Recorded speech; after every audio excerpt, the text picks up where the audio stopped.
पिछले 2 सालों में हम लोगों ने करीब 17,000 से ज़्यादा लोगों को अपॉइंटमेंट लेटर्स बांटे हैं और आज 628 लोगों को अपॉइंटमेंट लेटर्स दिए गए हैं, जो विभिन्न विभाग के लोग हैं, जिसमें 27 डॉक्टर्स भी हैं। ये माननीय प्रधानमंत्री जी का एक सपना है कि हम ज़्यादा से ज़्यादा युवाओं को रोज़गार दें और ये सिलसिला हमारा जारी रहेगा।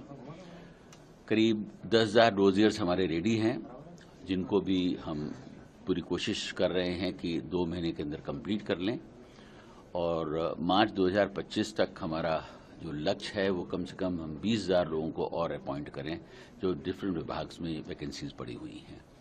तो ये कार्य चल रहा है और मैं यहाँ पर ये भी कहना चाहूँगा कि अगर हम 2022 से पिछले 10 साल का हिसाब देखें तो उसमें उतने अपॉइंटमेंट्स नहीं हुए जितने पिछले 2 साल के अंदर हुए हैं। एडहॉकिज्म को ख़त्म करने का जो सिलसिला जारी है उसको हम बहुत तेज़ी से लागू कर रहे हैं और सरकारी अधिकारियों से भी हम ये रिक्वेस्ट करते हैं कि और उन विभागों से भी रिक्वेस्ट करते हैं कि जहाँ जहाँ उनके पास वैकेंसीज हैं वो DSSB को भेजें, जिससे कि उसका प्रोसेस शुरू हो, क्योंकि प्रोसेस में कम से कम 3 से 4 महीने का समय लगता है और उसको भी हम कंप्लीट करें। तो ये मिशन मोड पे चल रहा है और इस तरीके के कार्यक्रम चलते रहेंगे और मुझे होप है कि इस मंथ के एंड में, सितंबर के मंथ के एंड में करीब हम 2,000 लोगों को और नियुक्ति पत्र देने में सफल हों। सर, कितने पद खाली हैं दिल्ली सरकार के अलग अलग विभागों में?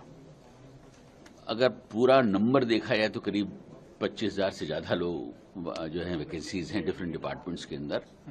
जैसे मैंने कहा कि उसका प्रोसेस बहुत तेज़ी से चल रहा है। हर विभाग के लिए हम फोकस करके काम कर रहे हैं कि कैसे करें। पहले क्या होता था कि रोज़ियर्स जो है DSSB इशू कर देता था, उसमें विभाग जो है 3 से 4 महीने लगाता था, उसको भी 1 महीने का टारगेट दिया गया कि उसके अंदर 1 महीने के अंदर आप जो है उसके डॉक्यूमेंट्स को वेरीफाई करना है, मेडिकल कराना है, वो सारी प्रक्रिया को कंप्लीट करें।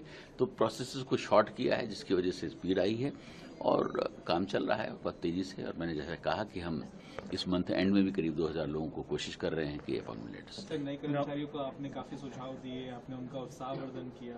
आपने ये भी कहा कि मुझ पर नए आरोप लगते हैं और आरोपों का सम्मान करना सीखें। बिल्कुल सही कहा है। देखिए, आरोप प्रत्यारोप तो जब आप पब्लिक लाइफ में होते हैं लगते हैं, तो उनसे डर नहीं जाना चाहिए और आप अगर सच्चे हैं तो आपको उनसे डरने की जरूरत नहीं है और आप आगे बढ़िए और सच्चाई से अपना काम करिए, रिजल्ट्स आपके फेवर में होंगे।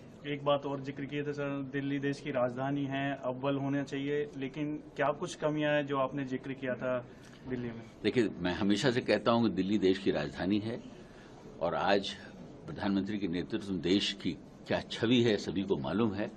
तो हमें दिल्ली को हमेशा जो है सजाया और संवारा रहना चाहिए। लेकिन हाँ, दिल्ली की बहुत सारी इनहेरेंट प्रॉब्लम्स हैं जिनके लिए हम लोग काम कर रहे हैं और मुझे यकीन है कि उनको भी हम सॉल्व करने में सफल होंगे। Thank you sir.